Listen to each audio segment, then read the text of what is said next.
1857 भारत की धरती पर एक ऐसी चिंगारी भड़की जिसने ब्रिटिश साम्राज्य की नींव हिला दी। ये सिर्फ एक विद्रोह नहीं था, ये था आज़ादी की पहली पुकार। लेकिन क्या ये सब अचानक हुआ था या इसके पीछे छिपी थी सालों की पीड़ा, अपमान और गुस्सा? कहानी शुरू होती है उन भारतीय सैनिकों से जो अंग्रेजों की सेना में सेवा तो कर रहे थे, लेकिन दिल से गुलामी को कभी स्वीकार नहीं कर पाए।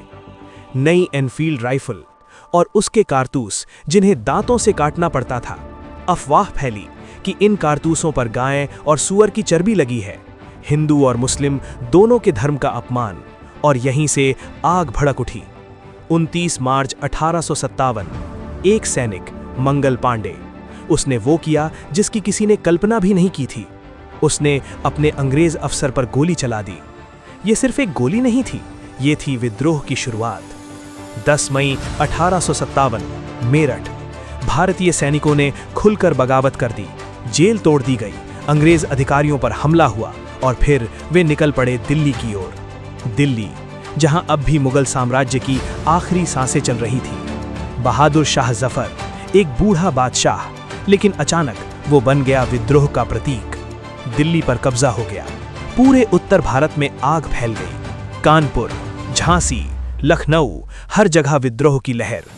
झांसी की रानी लक्ष्मीबाई, एक ऐसी वीरांगना जिसने अपने राज्य के लिए, अपने सम्मान के लिए मौत को भी चुनौती दे दी। घोड़े पर सवार, हाथ में तलवार, वो लड़ती रही आखिरी सांस तक। लेकिन अंग्रेज भी चुप नहीं बैठे। उन्होंने अपनी पूरी ताकत झोंक दी। तोपें, गोलियां, निर्दयी दमन। दिल्ली को फिर से कब्जे में ले लिया गया। बहादुर शाह जफर को बंदी बना लिया गया। विद्रोह धीरे धीरे दम तोड़ने लगा।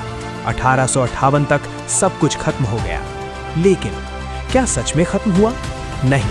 1857 की ये क्रांति भले ही असफल रही, लेकिन इसने एक बीज बो दिया था, आजादी का बीज, जिसने आने वाले सालों में एक विशाल आंदोलन का रूप लिया और आखिरकार 1947 में भारत आजाद हो गया। 1857 एक विद्रोह नहीं था, ये था एक शुरुआत, एक ऐसी शुरुआत जिसने इतिहास बदल दिया।